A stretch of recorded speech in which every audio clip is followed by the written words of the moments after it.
All right. I'd like to start out by saying Barak Yahweh, Ba'ashem Yahushai, Ba'ashem Rakakwadash. Welcome to another live lesson. All right. The name of this one is Various Topics. December 9th, 2019, the year Karagma. And pretty much, this it's just a various topics. It's a couple of words I want to say on a couple of videos. Lord's will, it'll be edifying. The first video is a video that the brother from the New York camp, Yashalom, the English brother, put up, called Rich and Poor, Homeless Man Talks Government Microchipping. And I re-uploaded this to GMS Info Doc Channel 12. And the brother was going into how you have this individual here who was getting a haircut and pretty much talking about how, the government wants to microchip, the homeless, and, the Lord said that his words don't go out void. Let's get that real quick. Let's go to Isaiah 55 and 11, just to the point. So shall my word be that goeth forth out of my mouth. It shall not return unto me void, but it shall accomplish that which I please, and it shall prosper in the thing whereto I sent it. So pretty much what we're seeing on different levels is the words of the Most High coming to pass. Why? Because the words of the Most High are speaking right now. Let's go to Beckett 2 real quick. And I believe it's verse 3. Yep. It says, for the vision is yet for an appointed time, but at the end it shall speak and not lie. So right now, the words of Yahweh B'Shem Yahushai are speaking and not lying. It says, though it tarry, meaning though it seems like it's taking a while. See, now we're at the point where it's speeding up. Everything is moving fast or faster. There was a point where the prophecies weren't speaking as often as they are now. It says, though it tarry, wait for it, because it will surely come. It will not tarry. Why? Because all the words of the Most High's mouth are pure. Matter of fact, let's go to Psalms chapter 12. Verse 6, the words of the Lord Yahweh B'Shem Yahushai are pure words, as silver tried in a furnace of earth, purified 7 times. And like he told, what was that? I believe that was Daniel, if I'm not mistaken.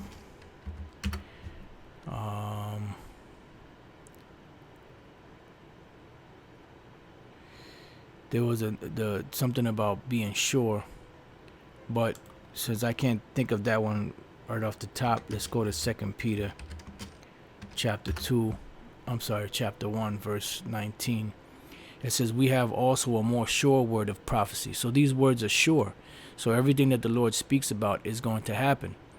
And that's why you see certain things playing out like this. You have this homeless man, which would represent what?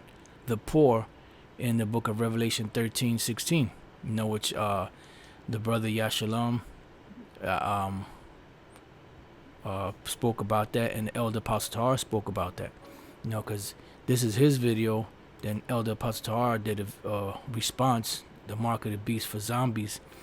And then the brother Itazawam, the head of the Wisconsin camp, he did a video called Homeless Are Targeted to Be Chipped, Mark of the Beast. And he goes pretty much into the same this same individual here, but he also has something on this other Jake that's in here. I'm not sure if I'll be able to find him.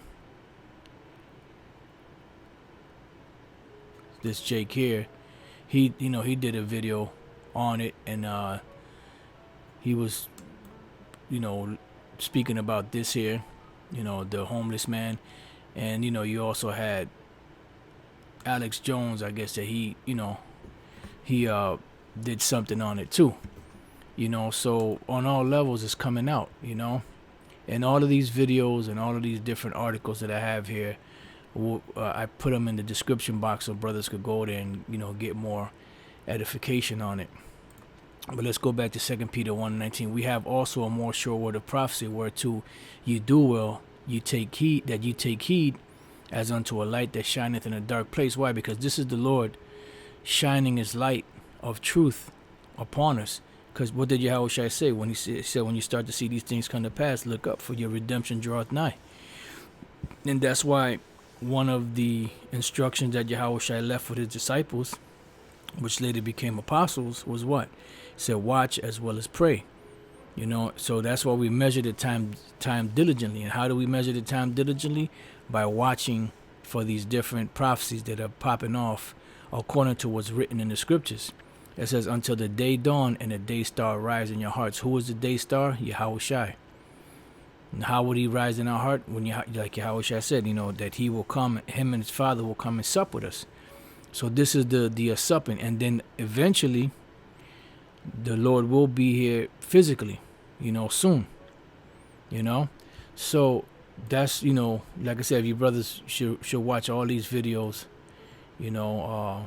Brother Yashalam, Elder Apostle Tahar, and the brother, the head of the Wisconsin camp, the brother Atazawam, GMS Fruit of Knowledge. You know, you should watch these videos. Very informative. You know, this brother had put some links on here you could click on. And this is one of the articles he went into. San Francisco's out of control homelessness crisis could be combated by a new tracking tool. So everything is about convenience. Everything is about problem, reaction, solution, solving problems. Now, I was meditating this morning when I got up, you know, as I was watching Elder Apostle Tar's video, and I was meditating on how everything now, as far as identification is concerned, is all being put into a database that's centered around biometrics, you know. And as I was meditating upon that, I said, you know, the Spirit was, you know, like showing me that the reason why they're doing it is so that people can't fake their identity, you know, because they'll have the biometrics, the eye scans and the facial scans, you know. And you know, I mean, of course, they'll probably still be able to hack it. You know, whatever technologies out there, you have those that can hack into it. But for the most part, most people won't be able to fake their identity. You know, because they're putting cameras all over the place, and those cameras are tracking people's movements, the way they walk, you know, the way they look. You know, so they'll be able to put a picture into the computer database, and that picture will pick that person up no matter where they are in the world. And that's why everything is being done biometrically, so people won't be able to fake their identity anymore. You know, so it's a whole, you know, like if you, like people sometimes they'll take identities of dead people and then use their name and all that for themselves, you know, to go underground. But that they're trying to move all that away because they want, you know, they want to be able to they want to be able to track everybody, because they want to make everybody a slave. And that's what that the microchip, which is a mark of the beast, is all about. It's making perpetual slaves. Now here you have, you know, a homeless Edomite, right? A homeless man in San Francisco holds a sign asking for spare change. It says San Francisco's new tracking system could soon identify the history and future needs of every homeless man, woman, and child in the city. So you notice that every time, like Elder Pastor said, every time they do something, it's always about, you know, the people that are sick or have certain ailments, or in law enforcement, or in the military, or in prison, you know, or on food stamps. So everything is always, you know, dealing with a problem that they might have and how to better solve it. So how to better solve it, and their idea is what? To chip everybody. But is this something that they just thought about? You know what, if we chipped everybody, we would be able to help everybody because we'll know their medical records, this, that, and the other, will be able to help them. No. This is coming directly from the top. This is coming from the international bankers. They're the ones that are pushing, you know, for this microchip, which is the mark of the beast, to be pushed upon the population of the world. And they know that they've not had success any time in history where the government or an army would try to impose their will and do things by force. It wouldn't normally work. So what is the best way to really trick people into accepting something is by making them think that they have a choice.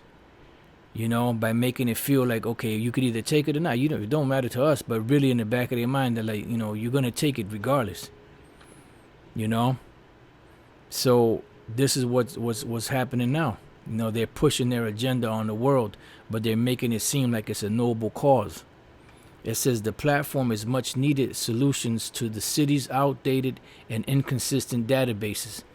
What kind of bullshit is that? Homeless tracking systems have showed promise in places like Salt Lake City, which reduced its chronic homeless population by 91% in a decade. So they say. It says, not too long ago, San Francisco's homeless tracking system consisted of a pile of papers in cardboard boxes. Now the city is launching a high-tech platform to identify every homeless resident and his or her level of need. Yeah, right. It's just to track them, period. To have them on that database so that no matter whatever, like let's say they had homeless people with the microchip, which they're working towards, then they probably already got it, because this article goes back to 2018 September. This is over a year old. And then every time, let's say somebody was going to give them $1, and they just switch from one chip to the other, or they swipe their card on a person's chip and give them $1. Guess what? That dollar goes into the database, and guess what? Now the government gets a cut out of that. How about that? The government gets a cut out of that dollar you got, but you're supposed to be homeless. Why would they want to get the little bit of pennies that you got? Because they want everything. These devils are greedy, man. These devils are greedy. They don't give a damn what destitute state you're in. They want theirs. Let's go back to Beckett real quick. Chapter 2, verse 5. It says, yea, also because he transgresseth by wine, he is a proud man, neither keepeth at home, who enlarges the desire of his hell, and is as death, and cannot be satisfied. So he can't be satisfied. He's insatiable on all levels, but gathereth unto him all nations, and heapeth unto him all people. Why? Because that's why they want this so-called New World Order. Because they're trying to get everybody chipped in a database so that they can better keep track of their slaves. All right, so let's see if there's anything else on here. The launch represents a growing effort led by newly elected Mayor London Breed to crack down on the city's very visible homeless crisis. San Francisco is one of the top-ranking cities for homelessness in the U.S., and I attest to that because I was there 2 years ago, and it's bad. I'm like thinking like this, beautiful state, in San Francisco, that was like a top, city. Man, it's polluted. Shit and piss everywhere. It's disgusting. It says with an estimated homeless population of 75,000. It says the new system intends to track the health, housing, jail, and counseling history of every homeless person in the city. They want everything on those chips. Look, lo and behold, Satan just reared his ugly head up. It's a far cry from the old method, which spanned 15 different databases across multiple agencies. This allowed homeless residents to slip through the cracks, with people who might be registered in one system left out of others. So this is all bullshit. It's just to help the homeless, because that way, if they're missing from one particular program, this one system can get them all in the same thing. That way, they can get the benefits of all the different programs out there. Oh, sure, the fuck out of here. And we've been saying this, beginning with Elder Pastor. We've been pushing the microchip. Being a microchip, we've been scoffed at. We've been laughed at, ridiculed. Especially from IUIC that used to always, hey, what about the chip? And you said the chip was going to come and so and this and that. It's June. Ain't no microchip. Well, now it's in your face. Now I don't hear them talk too much about this stuff. Well, I wonder why. Ezekiel 33 and 30. Also, thou son of man, the children of thy people still are talking against thee by the walls and in the doors of the houses.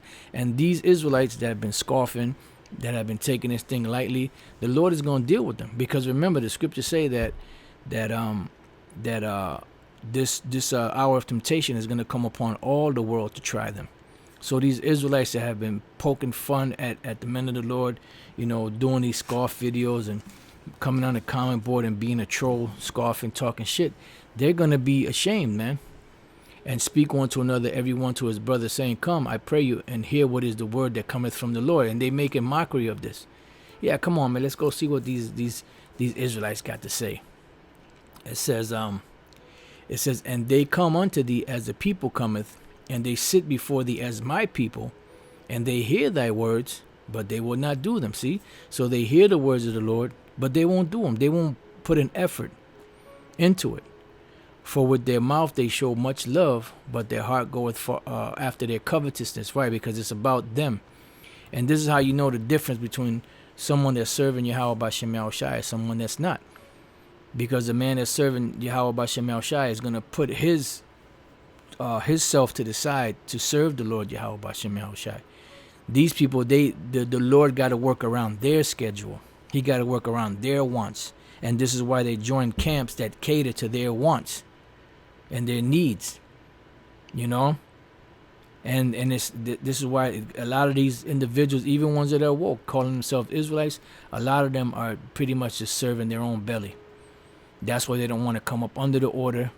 That's why they don't want to come in through the straight gate. They want to slide into the kingdom, when the scriptures tell us that through much tribulation we shall enter into the kingdom. They don't want the tribulation. They just want to be able to, like a Screwface. Everyone going to go to heaven, but nobody want dead. They don't want to put in the effort and the work that it takes, to walk that path, but they want to receive the benefits. Everybody want to eat when the food ready, but nobody want to help cook the food. Nobody want to help prepare the food. It says, and lo, thou art unto them as a very lovely song of one that hath a pleasant voice. Yeah. And that's why they come week after week. They hate us, but they can't stay away from watching the videos. I mean, what kind of insane shit is that? You would figure if you don't like somebody, right, you wouldn't watch the videos. You would just stay away, go watch something else. But they hate us so much, but yet they can't wait for the new videos to come out so they can watch them. So they can come scoffing and talking shit. It says, and can play well on an instrument.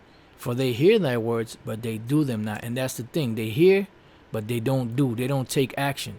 And that's why the Apostle James said, show me thy faith without thy works, and I will show thee my faith by my works. Because you have to have faith, but you also have to have works. It's a perfect combination. All right. It says, and when this cometh to pass, what? The things that the prophets have been speaking, lo, it will come. Then shall they know that a prophet hath been among them. And guess what? For a lot of them, it's going to be too late. You see? Because Jake is out there, they playing games, especially you ones that are woke and call yourself, that know that you're Israelites. You're playing games, and the Lord's going to destroy a lot of you, man. So now the next topic I wanted to touch on was something that's taboo in America that they don't really talk too much about.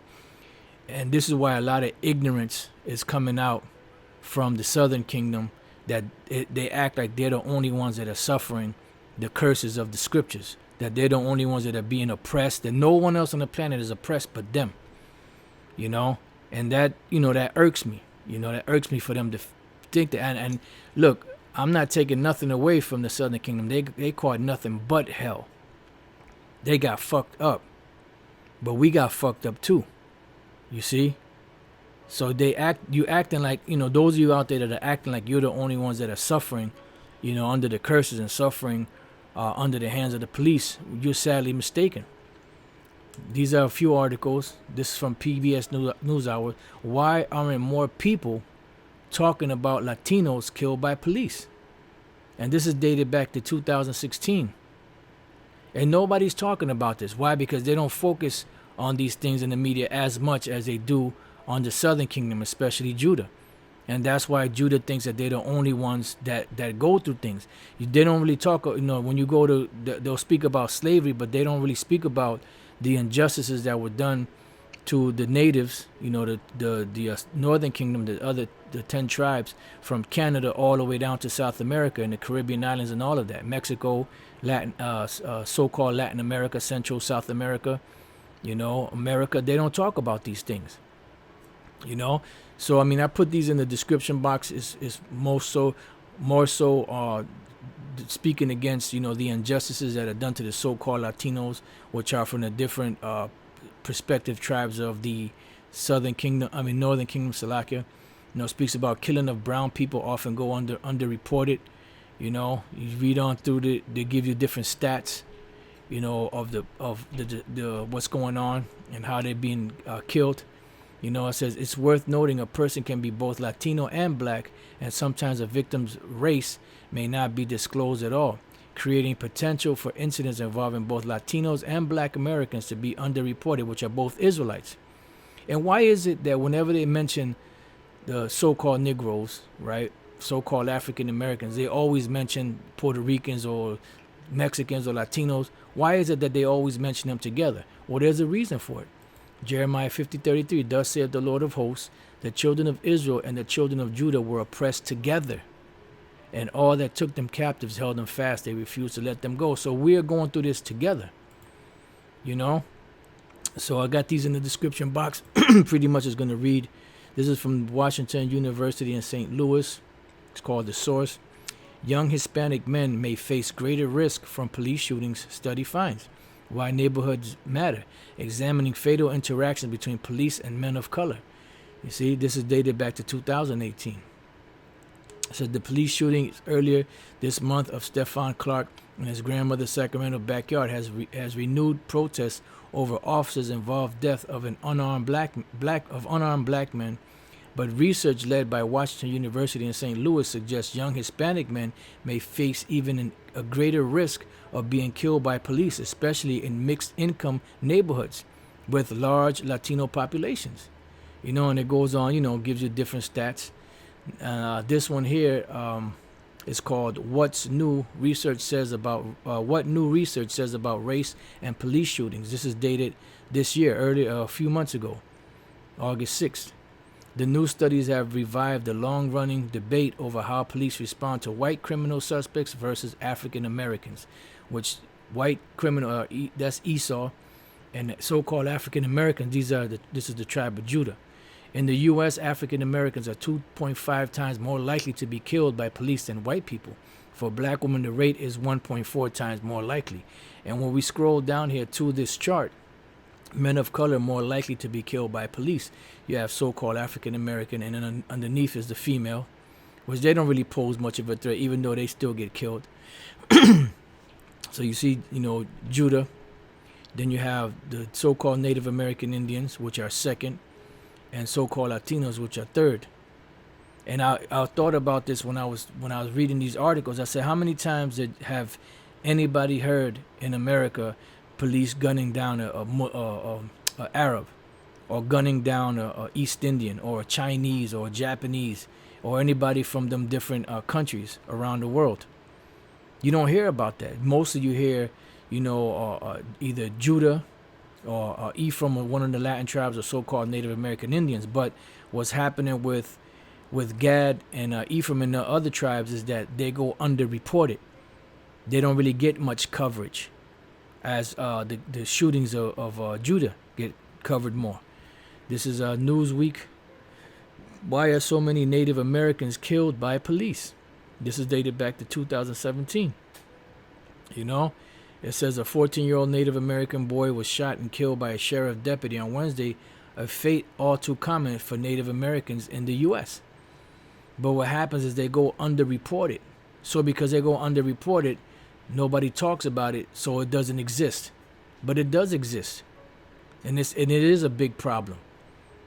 Another one from CNN, the forgotten minority in police shootings. This is dated 2017. It says protesters denounced the police-involved shooting of Native American Paul Castaway in Denver 2015. Allegations of excessive police use of force against African Americans have captured the nation's attention in recent years, but there's another group whose stories you're less likely to hear about. Native Americans are killed in police encounters at a higher rate than any other racial or ethnic group, according to data from the Centers for Disease Control and Prevention. Yet rarely do these deaths gain the national spotlight. The lack of attention has prompted some advocates to start social media campaigns reminiscent of Black Lives Matter. Native American people are basically invisible to most of the people in the country. Why? Because they're tucked away in reservation camps, said Daniel Sheehan, General Counsel for the Lakota People's Law Project. For every 1 million Native Americans, an average of 2.9 of them died annually from 1999 to 2015 as a result of illegal intervention, according to a CNN review of CDC data broken down by race. The vast majority of these deaths were police shootings, but a few were attributed to other causes, including manhandling. That mortality rate is 12% higher than for African Americans and 3 times the rate of whites. And when you look at this graph that we were looking at earlier, this is just an estimation from one source, you know. But they don't. If they combine all the sources together, you know, these numbers would be actually higher. All right. Native Americans more likely to be killed by law enforcement than other racial or ethnic groups. And here you got the same graph, but it's flipped. See, you have the Native Americans at a 2.9%, and then you have Judah. This is Gad, Judah, and then the so-called Latin tribes. You see? But they go underreported. And the last article is the police killings no one is talking about. Native Americans are being killed by police at a higher rate than any other group in the country, but these deaths are really... Well, we just read about that. You know, and you go through here, it gives you names, gives you pictures of different Gadites, you know, that have been killed, you know, by police. You know, now, you know, Gad goes off. So some of these individuals that they speak about are, you could tell by the names. You know, some of them are Edomites, you know, that, you know, have so-called, you know, biracial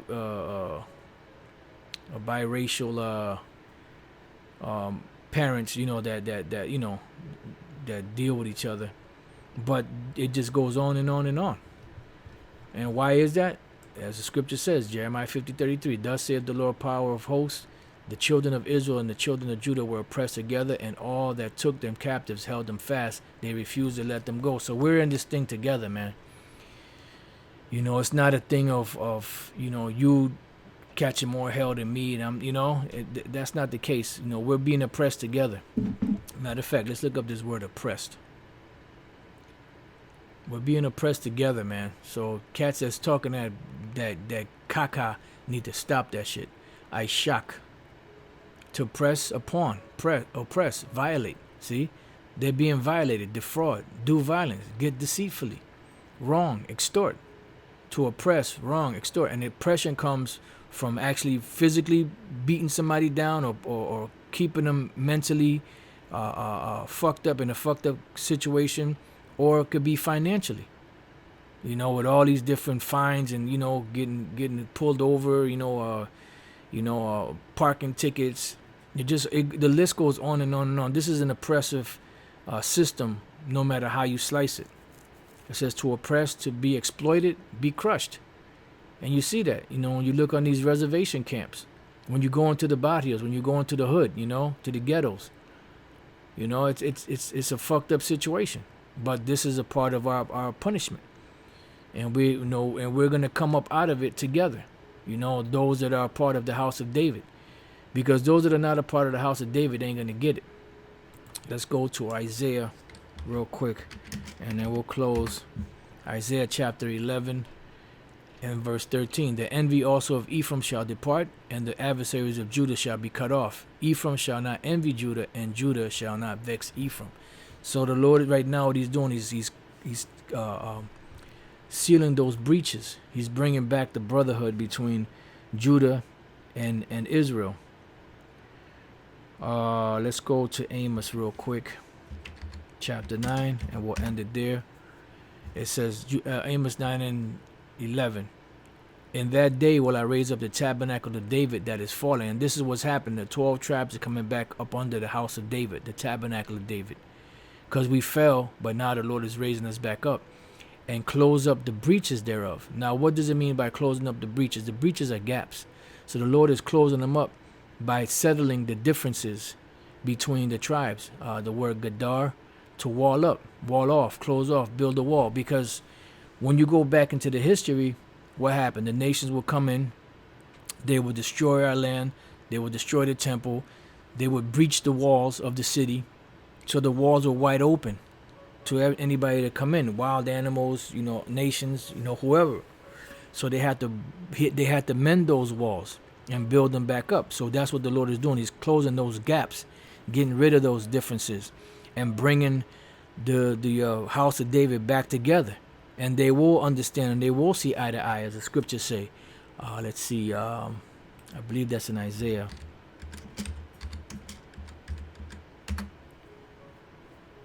Isaiah 52:8. The watchman shall lift up the voice. And that's what you see right now, the watchmen lifting up the voice. With the voice together shall they sing. And we are singing. This is the greatest song ever sung. With the best lyrics. With the best producer. Yahweh Bashem Yahushai.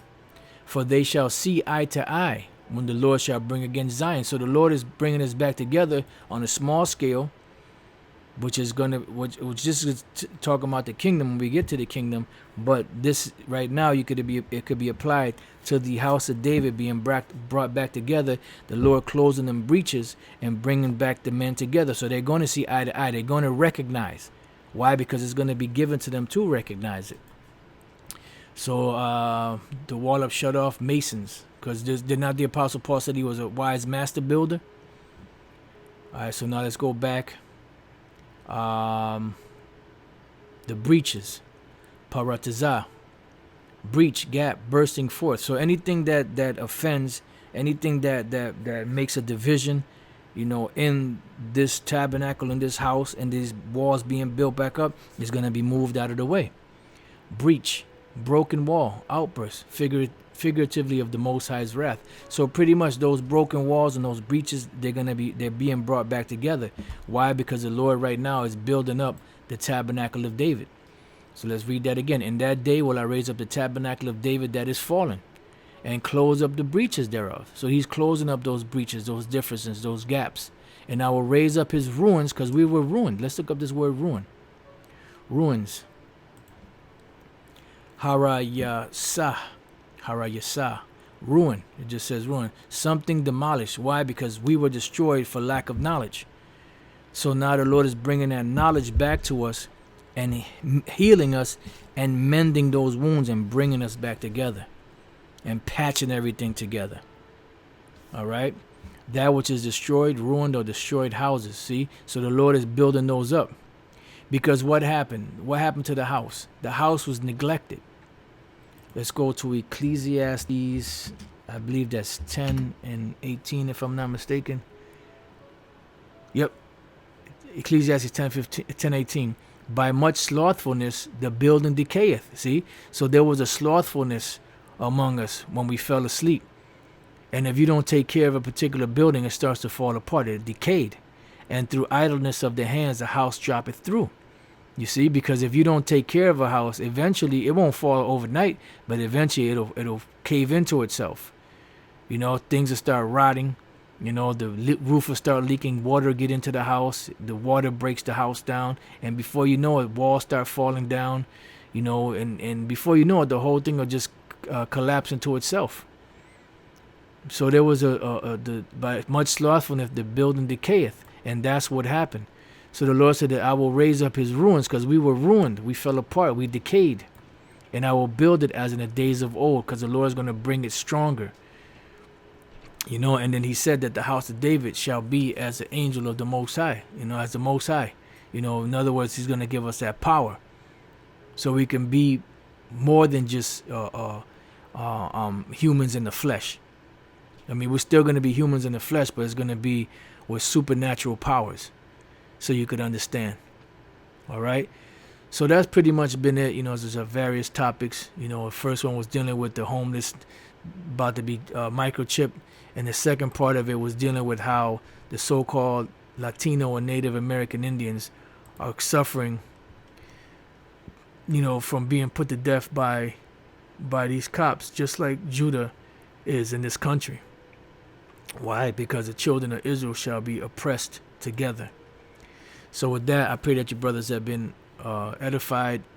Shalom to the Akim and the common boys. If there's any Akwath there, shalom. And Lord's will, you brothers learn something to the next time I say shalom.